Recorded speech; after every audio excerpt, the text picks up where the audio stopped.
Vamos a otras victorias rápidas, a otros análisis bien rapiditos de los cuales hemos obtenido casos de uso. Bueno, el primero es el clásico caso de los tickets promedio. Esto en particular era una mutualista. Esta mutualista había fijado el ticket promedio de medicamentos para sus afiliados en base a el costo promedio que tenía de adquirir los medicamentos. La lógica es algo que ocurre generalmente en las empresas. Ok, calculemos el costo promedio y este ticket vamos a calcularlo más o menos un porcentaje por arriba del costo promedio. ¿Sí? Siempre que el ticket promedio esté por arriba del costo promedio de algo, vamos a estar por arriba del punto de equilibrio.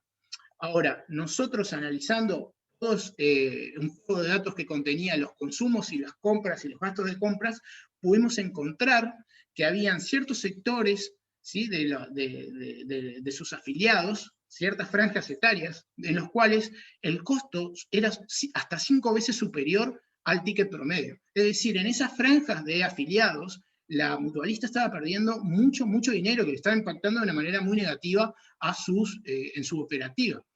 Entonces, eso le permitió, esta información que nosotros obtuvimos le permitió a la mutualista salir a negociar con proveedores esos medicamentos puntualmente, lo cual nosotros calculamos que más o menos les anduvo repercutiendo en una mejora en la rentabilidad de un 16,5%.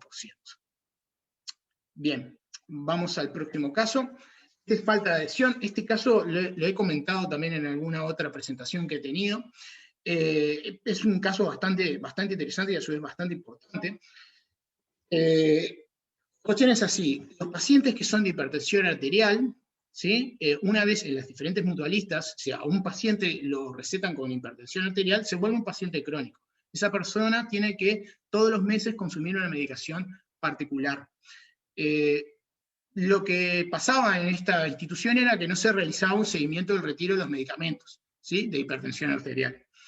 Entonces nosotros, usando Complexus, analizamos los diferentes retiros que realizaban los afiliados, ¿sí?, de esa mutualista, y encontramos que los pacientes de hipertensión arterial tenían una falta de adherencia de alrededor del 56%.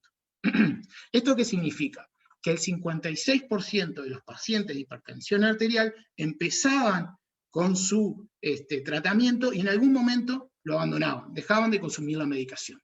Esto es algo muy importante porque no solamente los pacientes ponen en riesgo su vida, ya que puede llegar terminando en una enfermedad coronaria o en algún infarto, sino que la mutualista tiene que hacerse cargo de los costos asociados a ese abandono, digamos, ¿no? Tiene que realizar las operaciones, tiene que realizar los tratamientos en CTI. Entonces, hay costos ocultos para las organizaciones debido a esa falta de adherencia. Nosotros terminamos este dato que nos llamó mucho la atención, lo terminamos corroborando en el extranjero con un catedrático del área europeo que nos dijo que sí, que mundialmente están en el entorno del 50% la falta de adherencia de estas enfermedades de hipertensión arterial. Y aparte, un dato no menor es que calculamos que el lucro cesante para las farmacéuticas por ese abandono andaba en el torno de los $2 millones. Entonces, con esta información, ¿qué pudo hacer la institución? Bueno, establecer programas de seguimiento de pacientes con hipertensión arterial, porque aparte, con los datos de perfilamiento, con los datos que tenían que tienen las diferentes instituciones sobre los pacientes, se puede hacer un perfilamiento de quiénes son estas personas. Obviamente, quizás por un tema de anonimosidad, no saber quién es puntualmente, pero saber de que, bueno, son varones entre 60 y 70 años y que generalmente viven en, no sé, en las zonas rurales, o que son de Montevideo en tal barrio. Toda esa granularidad la pueden hacer las instituciones y pueden generar respuestas adecuadas a la situación. Y bueno, nada, en ese caso, más o menos estimamos nosotros en unos $250.000 anuales que le estaba incumpliendo, que le estaba teniendo las mutualistas debido a esos costos ocultos, ¿no?, de responder a los tratamientos por esta falta de adherencia, a las consecuencias, perdón, por esta falta de adherencia. Bien, paso al siguiente. Ahí va. Bueno, este es un Es un caso internacional, es una empresa que es, quiero chequear cómo venimos de tiempo, perfecto. Esta es una empresa, perdón, una clínica odontológica argentina.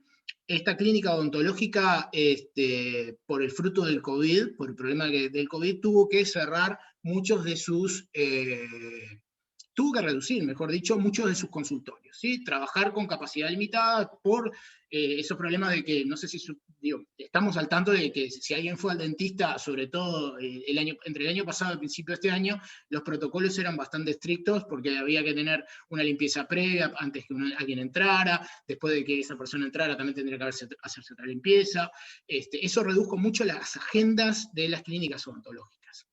Puntualmente esta clínica nos contactó porque ellos eran conscientes de que por la reducción de la agenda estaban teniendo un problema importante de pérdida de dinero. ¿Y por qué? En Argentina es distinto que aquí. Esta empresa recibía no solamente sus clientes particulares, ¿sí? Tenía sus clientes propios, sino que también recibía clientes de diferentes prepagas. Estas prepagas cada uno le tenían un canon distinto para el pago de sus clientes. Entonces, cuando las personas llamaban, no todas las personas le dejaban la misma rentabilidad a la empresa. Entonces ellos nos dieron un juego de datos, porque en su agenda telefónica se llenaba por orden de llegada, yo llamaba y me daban el primer número disponible. Entonces ellos ya habían detectado que tenían un problema. Entonces nos dieron toda la información disponible que tenían, y nosotros pudimos, mediante el análisis exploratorio, luego crear un modelo de estimación de facturación que le permitiera saber y modificar las reglas de agenda a esta empresa. Es decir, cuando una persona llamaba, ya más o menos poder calcular, dependiendo de las diferentes variables que tenía la persona que estaba realizando la llamada, poder realizar una estimación de cuál iba a ser su facturación, y acorde a esa información, poder mejorar y gestionar la agenda, poder reubicarlos dentro de su agenda, y de esta manera no perder a algunos clientes que ellos sabían que no les estaban pudiendo dar lugar porque tenía la agenda completa. Con esas mejoras en la agenda, estimamos nosotros una rentabilidad estimada de un 22,4% en el orden para esta empresa. Bien, y yendo al último ejemplo, también es relativo al COVID, es un centro de telemedicina de México. En este centro de telemedicina lo que hacían es que se recibían diferentes llamadas, ¿sí? Las personas llamaban y hacían consultas por el COVID.